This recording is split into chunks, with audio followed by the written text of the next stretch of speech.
اعوذ باللہ من الشیطان الرجیم بسم اللہ الرحمن الرحیم۔ عزیزان رحمان، آج جنوری 1975 کی 5 تاریخ ہے اور درس قرآن کریم کا آغاز سورہ الحجر کی 19ویں آیت سے ہو رہا ہے۔ 15/19 15/19 سابقہ آیت میں بلکہ آیات میں بات یہ تھی کہ کوئی صحرائی قبیلے کے ایسا ہی نظر آتا ہے کہ کوئی ان کے مذہبی پیشوا پروہت کاہن وہ تھے، سنی ہے۔ قرآن کی تعلیم کے متعلق کچھ ذکر کیا، بنیادی تعلیم، اور اس کے بعد کہا یہ کہ اس کا پہلا نتیجہ جو اثر ہم پہ ہوا ہے وہ یہ کہ ہم جو ان مندروں میں پرستش گاہوں میں تمہارے پروہت نجومی کاہن بن کے بیٹھے ہوئے تھے، غیب کی خبریں بتایا کرتے تھے، نجوم تھا، سالے لیتے تھے، استخارے کرتے تھے، تمہاری قسمت بتاتے تھے، مقدرات کے ستاروں سے گفتگو کیا کرتے تھے۔ یہ معلوم ہوا کہ یہ تمام چیزیں جو کچھ بھی یہ تھا یہ سب فریب تھا، اس کی حقیقت کچھ نہیں تھی۔ یہ زمانہ جاہلیت تک جہاں توہم پرستیاں عام ہو اس وقت تک تو یہ چیز چل سکتی تھی، لیکن آج ہم نے دیکھا یہ ہے، اب ہم نے دیکھا یہ ہے کہ اس کتاب نے، اس قرآن نے علم کی اتنی روشنی پھیلا دی ہے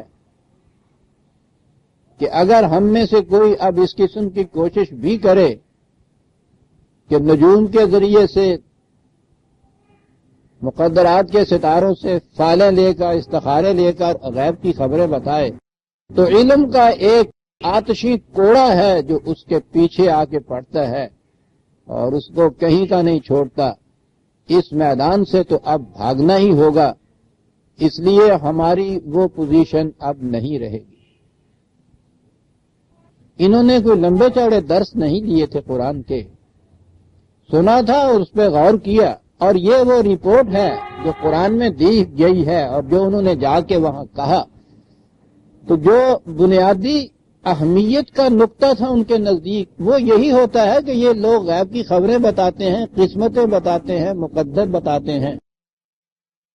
تو انہوں نے اسی سے انکار کیا کہ سب سے پہلی چیز جو ہم نے دیکھی ہے اس قرآن کے علم آ جانے کے بعد، اب ان توہم پرستیوں کا دور ختم ہو گیا۔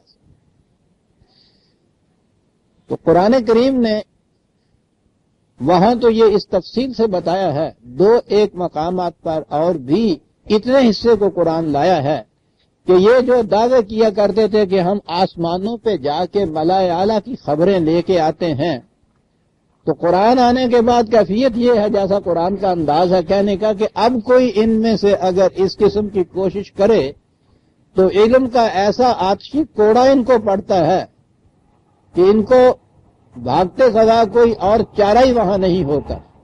اب یہ جو چیز ہے کہ نہیں صاحب ہم نے دیکھا ہے فلاں نے یہ بات کہی وہ ٹھیک نکلی، تو وہ کہتا ہے یہ محض قیاس آرائیاں ہوتی ہیں، اٹکل بچوں کوئی چیز کہی جاتی ہے، ٹھیک ہے کبھی وہ یہ ٹھیک بھی نکل آتی ہے، اس کا تعلق علم سے نہیں ہے، اس کا تعلق قیاس آرائیوں سے ہے۔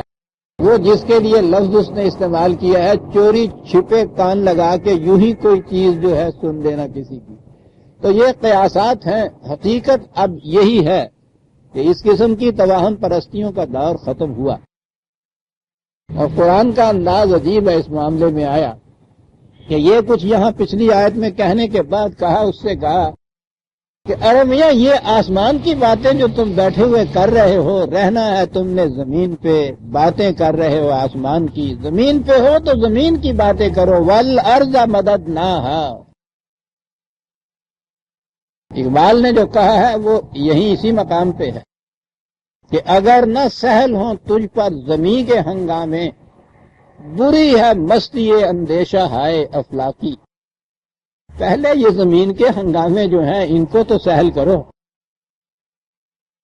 رہنا زمین پہ باتیں کرنی ہے آسمان کی، سوائے اس کے کہ ایک فریب نفس ہے، اپنے آپ کو فریب دینا یا فریب دہی ہے دوسروں کو فریب دینا. کم از کم تزیح اوقات تو ہے نا کہ زمین کے ہنگامے تو لا ینحل رہ جائیں اور آسمان کی باتیں کرتے رہیں آپ بیٹھے ہوئے. والارض مددناہا، ذرا اس زمین کو دیکھو، گول ہونے کے باوجود یہ کس طرح سے تمہیں مسطح یا پھیلی ہوئی چپٹی نظر آتی کہ نظر ہی نہیں آتی. یہ بظاہر یہ نظر آئے گا کہ یہ کوئی خاص بات کیا کہہ دی ہے، بڑی خاص بات اس میں کہہ دی گئی ہے. آپ کتنی بڑی سے بڑی گول چیز کو لیجئے، اس کے اوپر آپ چلتے بھی جائیے، کوئی ایسا مقام آگے جا کے پہنچے گا جہاں وہ ہموار سطح اس کی سیدھی چپٹی نہیں رہے گی، وہاں سے گلائی اس کی شروع ہو جائے گی اور آپ کے سامنے نیچے خلا نظر آئے گا. آپ کو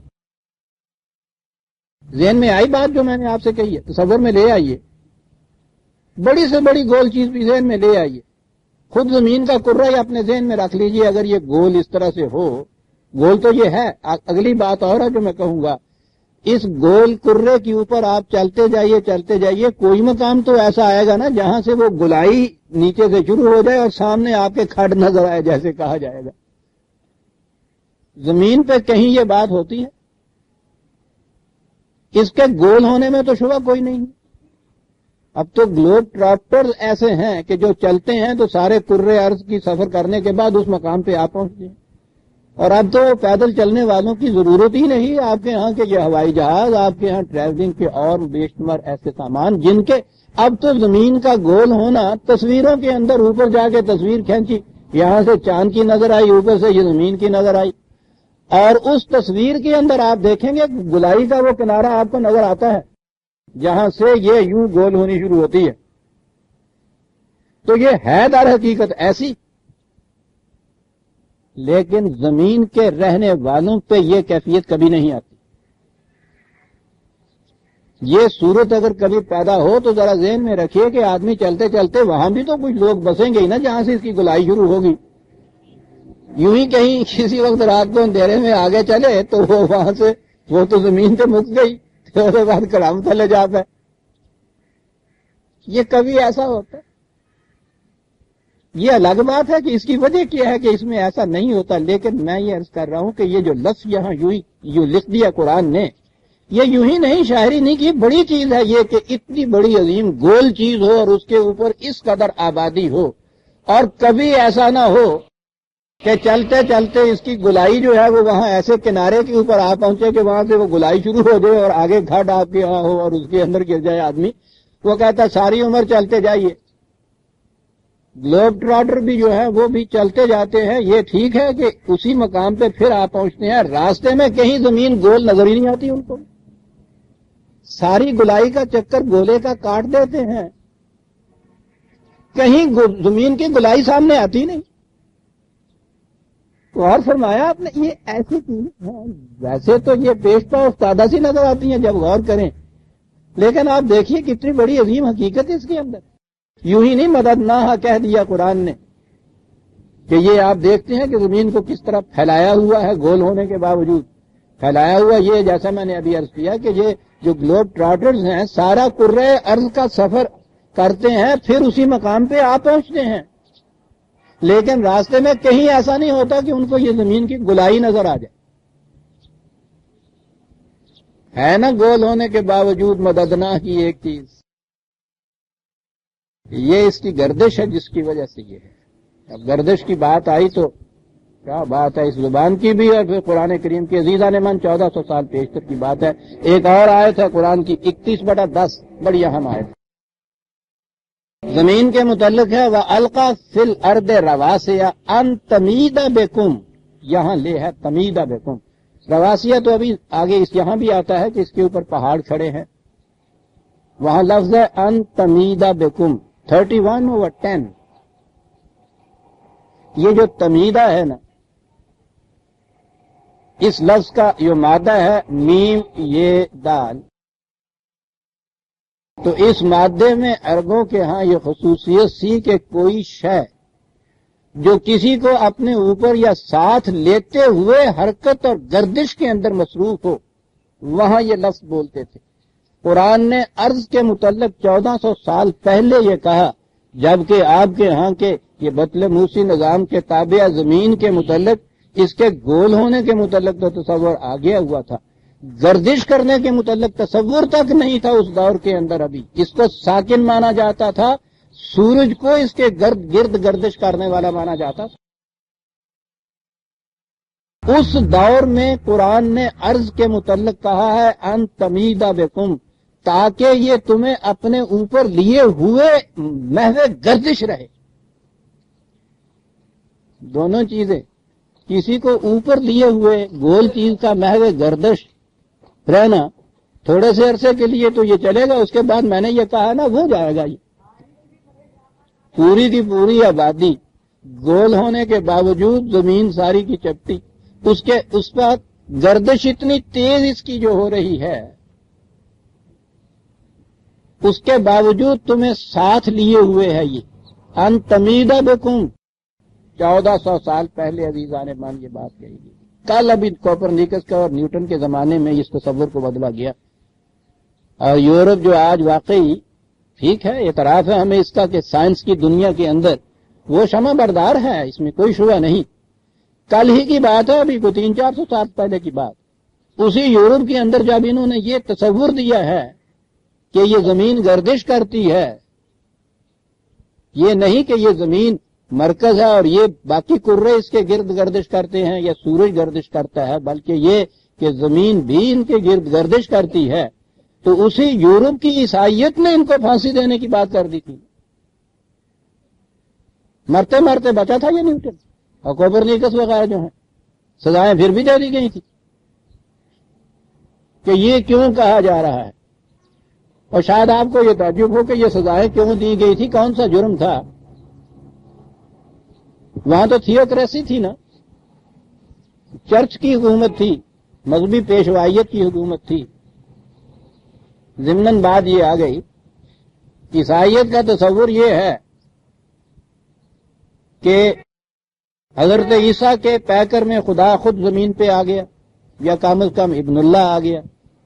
اب جس کرے کے اوپر یا جس جگہ وہ آیا ہے، اس کی عظمت ان کے نزدیک اتنی تھی یا اتنی عظمت وہ اس کی قائم کرنا چاہتے تھے کہ عیسائیت کا تصور یہ تھا کہ یہ زمین مرکز ہے کائنات کی، اور ہمارے خدا کی حبوط گاہ ہونے کی بنا پر یا خدا کے بیٹے کے نزول کا مقام ہونے کی بنا پر اس کی عظمت یہ ہے کہ یہ مرکز ہے کائنات کے اور یہ سارے کرے اس کے گرد گردش کرتے۔ جب انہوں نے یہ کہا کہ بھائی تم اس کی اتنی عظمت بتا رہے ہو، ایک تو اس کائنات کے اندر کروں میں اس کی حیثیت ہی کیا ہے، جیسا میں نے پچھلی دفعہ کہا تھا صحرا میں ریت کا ایک ذرہ جتنا ہوتا ہے، اس نے کہا یہ ذرہ، اور پھر یہ بھی غلط ہے کہ یہ مرکز ہے اور اس کے گرد یہ سارے گردش کرتے ہیں۔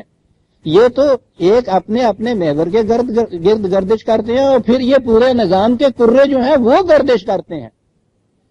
تو عیسائی چرچ نے یہ بات، کلیسا نے یہ بات کہی کہ اس سے زمین کی وہ اہمیت ختم ہو جاتی ہے کہ جس کے لیے جو وجہ تھی اس کی کہ حضرت عیسیٰ خدا یا خدا کا بیٹا اس زمین پہ آئے، ان کے نظریے کی روح سے اس کی وہ مرکزیت ختم ہو جاتی ہے، اس لیے یہ عیسائیت کے خلاف الحاد ہے اور اس لیے ان کو پھانسی کی سزا دی گئی کہ زمین کی تو وہ حیثیت ہی نہیں رہتی۔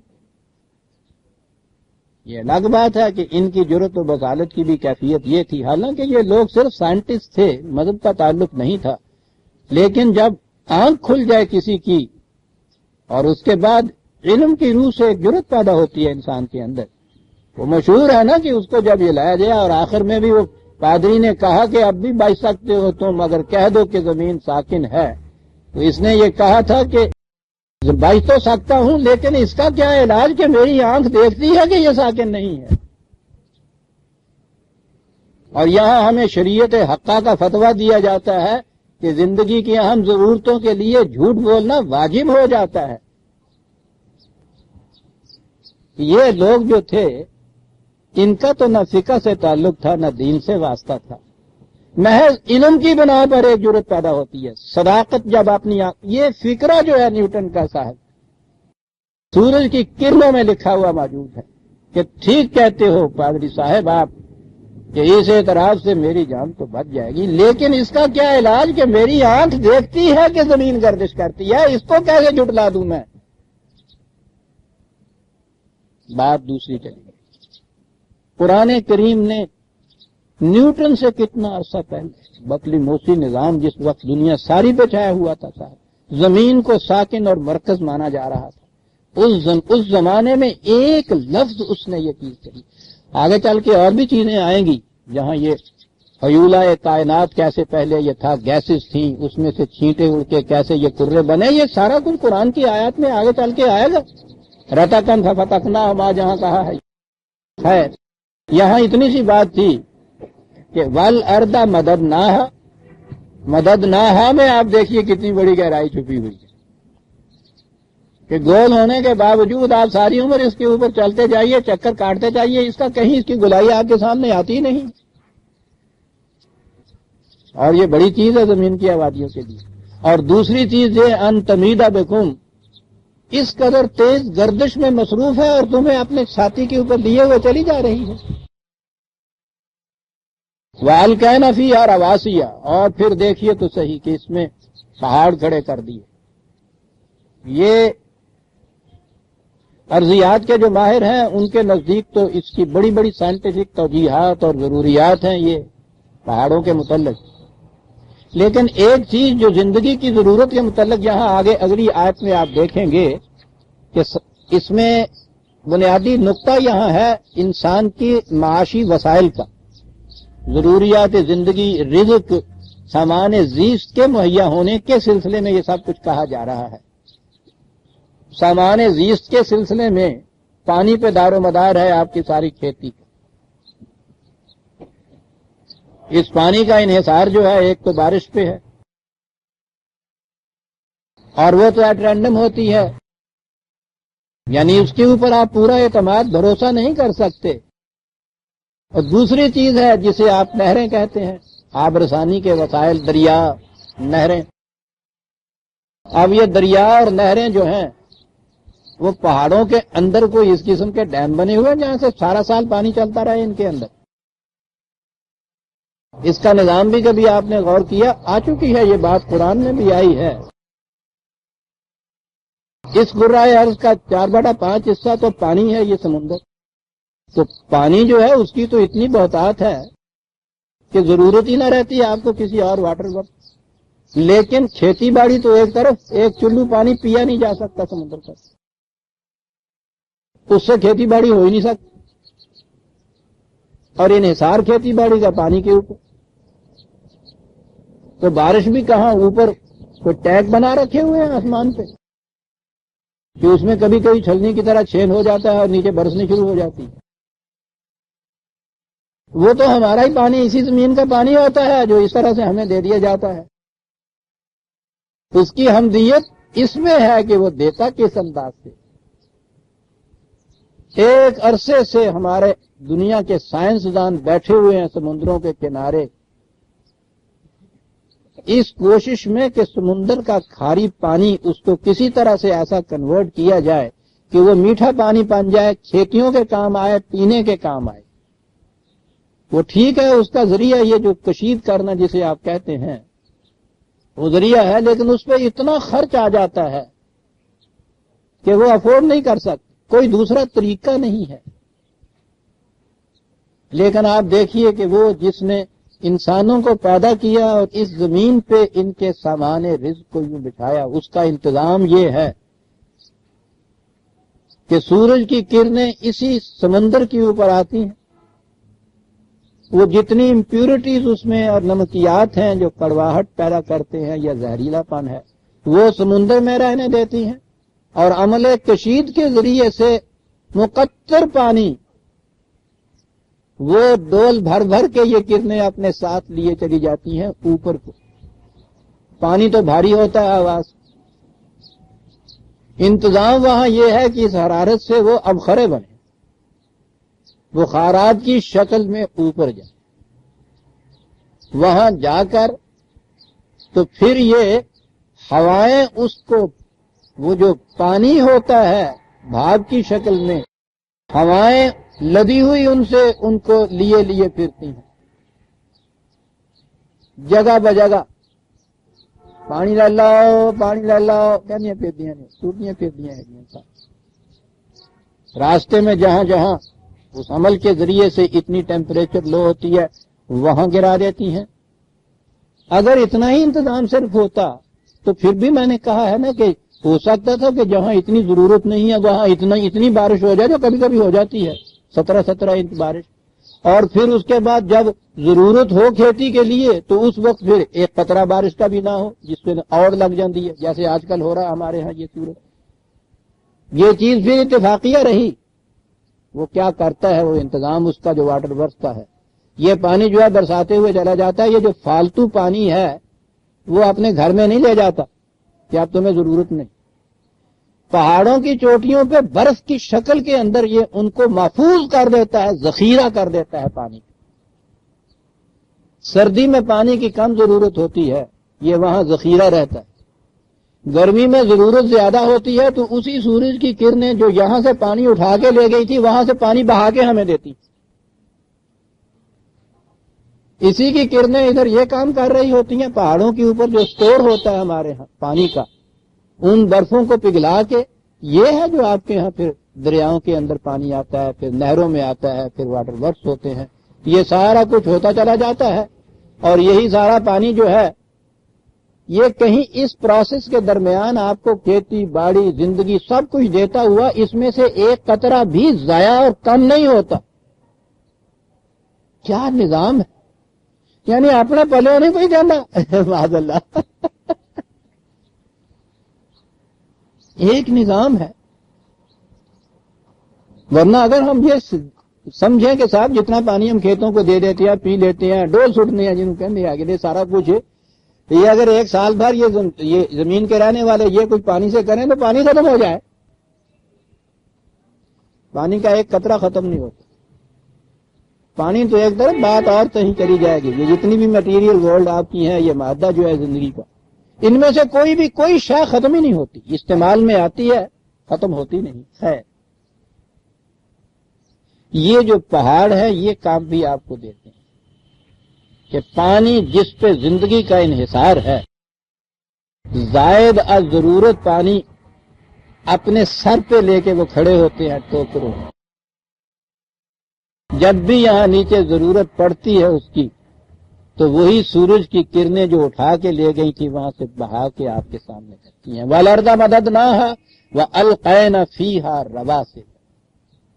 گول ہونے کے باوجود تمہارے رہنے کے قابل یوں بنائی کہ چپٹی ہی نظر آتی ہے. پہاڑ اس میں کھڑے کر دیے. وَأَنبَتْنَا فِيهَا مِن كُلِّ شَيْءٍ مَوْزُونٍ. اور اس میں اگا دیا ہم نے ہر شے. یہاں شے کے ساتھ موزون کہا گیا ہے. ہمارے ہاں عام استعمال میں تو یہ لفظ آتا ہے نا کہ یہ بڑی موزون بات ہے، مناسب بات ہے، لیکن یہ تو موزون ہے عربی زبان کا. صحیح پرپورشن کے ساتھ ہر چیز. بات کیا ہوئی؟ آپ نے کبھی سنا ہوگا کہ جی یہ گیہوں جو ہے یہ تو گرم ہوتی ہے، یہ حکیم بتایا کرتے ہیں نا طبیب. اب تو ان کا دور بھی لد گیا اور گرمی سردی کا بھی دور لد گیا. اب دوائیوں کے اندر جو ہے آپ کے ہاں یہ نہیں کبھی بھی کوئی ڈاکٹر بتاتا. وہ مریض الگ بات ہے، یہ کہے کہ جی سائیں ساری رات میرا سر کردا رہا جس طرح اندر کوئی میری لگی ہوئی ہے، وہ کیا چھٹ دینے دودھ پی لیا کر. یہ چیزیں طبیب جو خواص الادویہ جن کے ہاں تھی نا وہ بتاتے تھے. یہ گیہوں گرم ہے، جاؤ ٹھنڈا ہوتا ہے. کئی مرض ہوتے تھے جس میں وہ طبیب دوائی دے کے اس میں کہتے تھے کہ بھئی وہ آٹے میں تھوڑا سا جو کا آٹا ملا لینا. یہ جو ٹھنڈا ہے